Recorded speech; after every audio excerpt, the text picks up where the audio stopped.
శ్రీ గురు బ్రహ్మ శ్రీ మహాగణపతి నమః. మీనరాశి వారికి రాబోతున్నటువంటి జూలై 21 నుండి ఆగస్టు 4వ తారీఖు వరకు గురు పౌర్ణమి నుండి అమావాస్య వరకు ఎలా ఉండబోతుందని చూద్దాం.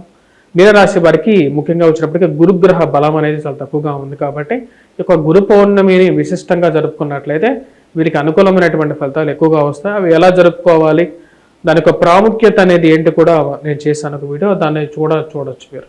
గురు పౌర్ణమి రోజు ముఖ్యంగా వచ్చేటప్పటికి ఎలా చేయాలనేది చెప్పడం జరిగింది.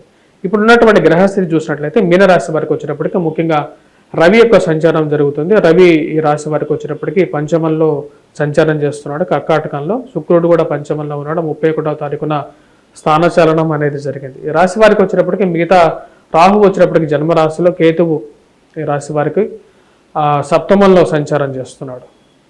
మరి అదేవిధంగా శని, ఏలినాటి శని ప్రభావం రీత్యా 1000 స్థానంలో శని వక్రగతిలో ఉన్నాడు. బుధుడు కూడా 22వ తారీఖున వక్రగతులకు మారబోతున్నాడు. కుజుడు తృతీయంలో యోగకారకమైనటువంటి స్థానంలో ఉన్నాడు. అదేవిధంగా గురువు అంత అనుకూలమైనటువంటి స్థానంలో లేడు, తృతీయంలో ఉన్నాడు అన్నమాట. ఇటువంటి గ్రహస్థితి రాశి వారికి ఎటువంటి ఫలితాలు ఈ యొక్క పక్షకాలం ఇవ్వబోతుంది అనేది చూద్దాం. ముఖ్యంగా వచ్చేటప్పటికి రాశి వారికి ధన సంబంధితమైన వ్యవహారాల్లో ఆర్థికంగా ఎలా ఉండబోతుంది అనేది చూద్దాం.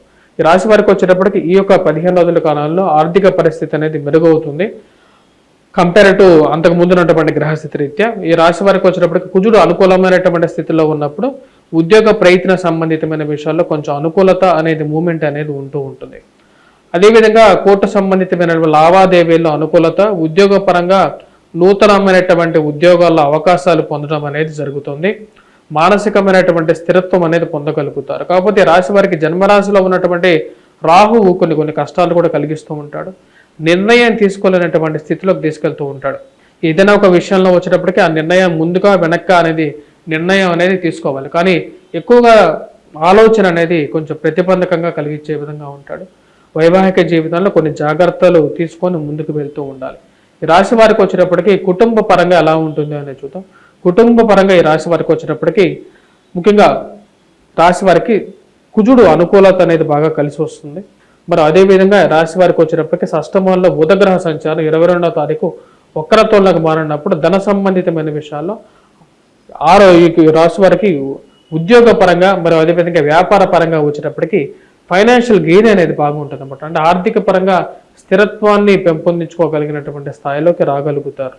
మరియు అదేవిధంగా ఈ రాశి వారికి వచ్చినప్పటికీ వైవాహిక జీవితంలో ఎలా ఉంటుందని చూద్దాం. వైవాహిక జీవితంలో వచ్చినప్పటికీ ఈ రాశి వారికి చిన్న అరమరికలు అనేవి ఎక్కువగా ఉంటాయి. చీటికి మాటికి గొడవలకి కారకంగా తయారవుతుంటుంది.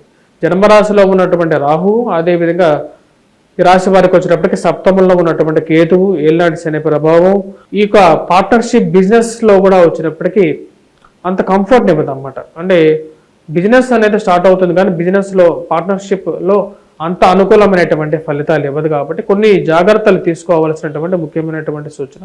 బిజినెస్ పరంగా వచ్చినప్పటికీ పార్ట్నర్షిప్లో అంత అనుకూలంగా ఉండదు. ఏదో విషయంలో ఏదో ఒక అడ్డంకి అనేది కలిగే విధంగా ఉంటుంది. మరియు అదేవిధంగా అధికమైనటువంటి ఖర్చు అనేది కొంచెం బాధిస్తూ ఉంటుంది. ఏ స్థానంలో ఉన్నటువంటి శని, ఏలినాటి శని ప్రభావంలో వక్రత్వం ఉన్నప్పుడు ఎక్కువగా ఖర్చుని కలిగిస్తూ ఉంటాడు. ₹1 ఖర్చు పెట్టకపోతే ₹4 ఖర్చు అవ్వటం అనేది ఒక మానసికంగా ఎందుకు ఎంత ఖర్చు అవుతున్నది ఒక ఆలోచన అనేది ఎక్కువగా గోచరిస్తూ ఉంటుంది. విద్యార్థులకు ఎలా ఉంది ఈ యొక్క 2 వారాలు అనేది చూస్తే విద్యార్థులకి అనుకూలమైనటువంటి కాలంగా చెప్పచ్చు. మొదటి వారం కన్నా 2వ వారంలో బాగా వీరు మంచి ఫలితాలు సాధించగలుగుతారు. దానికి కారణం వచ్చినప్పటికీ కుజుడు అనుకూలమైనటువంటి స్థానంలో ఉన్నప్పుడు మంచి కాంటాక్ట్స్ని ఇవ్వగలుగుతుంది. సొసైటీలో రికగ్నిషన్ కూడా ఇవ్వగలుగుతుంది అన్నమాట. పిల్లల యొక్క ఎదుగుదల విషయంలో కొంచెం కష్టాలు అనేవి ఎదురవుతాయి. ఆరోగ్యపరంగా పిల్లలకి కొంచెం అనారోగ్య విషయాల్లో కొన్ని జాగ్రత్తలు అనేవి తీసుకోవాలి. రవి పంచమంలో సంచారం చేసేటప్పుడు ఈ యొక్క ప్రభావం అనేది ఉంటుంది. ఓవరాల్గా రొటేషన్ పరంగా ఎలా ఉందంటే రొటేషన్గా వచ్చేటప్పటికి డబ్బులు రావటం పోవటం అనే విధంగా ఉంటుంది. రొటేషన్ అనేది బాగుంటుంది అన్నమాట యాక్చువల్ చెప్పాలంటే. కానీ ఖర్చు కూడా అదే విధంగా ఉంటుంది. కొత్త బిజినెస్ ఎస్టాబ్లిష్ చేయాలనుకుంటారు, దాని దగ్గర విధానంగా ముందుకు వెళ్ళగలుగుతారు. ఎందుకంటే కుజుడు ఈ రాశి వారికి తృతీయంలో ఉన్నప్పుడు ఆపర్చునిటీస్ అనేవి కలుగుతూ ఉంటాయి అన్నమాట. వేరే వాళ్ళతో సత్సంబంధాలు ఏర్పరచుకోగలుగుతారు. ఉన్నత స్థాయిలో ఉన్నటువంటి వారితో ఒక రిలేషన్షిప్ మెయింటైన్ చేయగలుగుతారు. మీరు ఏ ఫేజ్లో అయితే ఎంత స్పీడ్లో అయితే ఉన్నారో ఆ ఫేజ్ని అలాగే కంటిన్యూ చేయగలుగుతారు.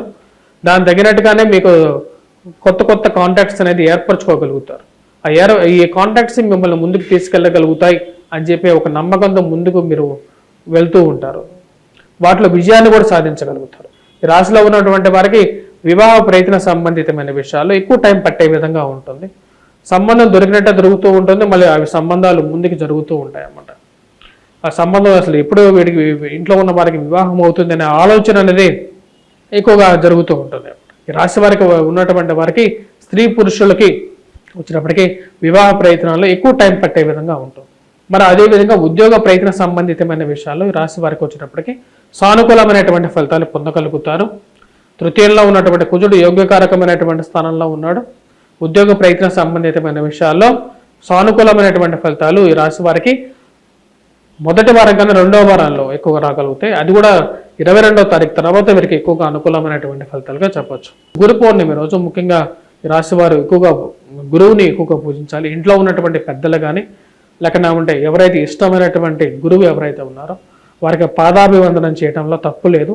మనం ఒకరికి నమస్కారం చేస్తున్నామంటే అది ఎక్కడా తప్పు కాదు. ఎప్పుడైనా సరే వాడు కాళ్ళు పట్టుకుంటున్నాం అనేది మన తెలుగులో వీళ్ళు వేరే విధంగా తీసుకొచ్చారు. కానీ ఎవరికైతే మనం వంగి నమస్కారం చేస్తుంటే మన గొప్పతనం పెరుగుతుంది ఎప్పుడైనా సరే. ఆ గొప్పతనం వల్ల వచ్చినప్పటికీ వారి యొక్క పవర్ కూడా మనకే రావడం జరుగుతుంది అన్నమాట. ఎందుకంటే ప్రతి ఒక్క మనిషి తన యొక్క బలం అనేది ఎప్పుడైతే ఎక్కడ ఉంటుందో అంటే తన యొక్క కాళ్ళల్లో ముఖ్యంగా చూస్తుంటే పెద్ద బొటన వేళ్ళలో ఎక్కువగా తన యొక్క బలం ఉంటుంది. ఆ బటన్ వేలని ఎప్పుడైతే మనం టచ్ చేస్తామో ఆ యొక్క వ్యక్తిలో ఉన్నటువంటి పవర్ను కూడా మనం తీసుకోవచ్చు. సో కాబట్టి సాష్టాంగం చేయటం లేకుండా ఉంటే వేరే వ్యక్తికి మనం రెస్పెక్ట్గా కూడా చెప్పొచ్చు అన్నమాట. దాన్ని నమస్కారం చేయటం వల్లే గురువుకు నమస్కారం చేయకపోతే ఎవరికి నమస్కారం చేస్తున్నట్టు మన జీవితమే వేస్ట్ అన్నమాట. ఎందుకంటే మన గురువే మనల్ని ముందుకు తీసుకెళ్తాడు. మనకి ఏది మంచి ఏది చెడు అని చెప్పేది మనకి ఎంతో మంది గొప్ప వాళ్ళని తయారు చేసేది ఒక మంచి గురువే అన్నమాట.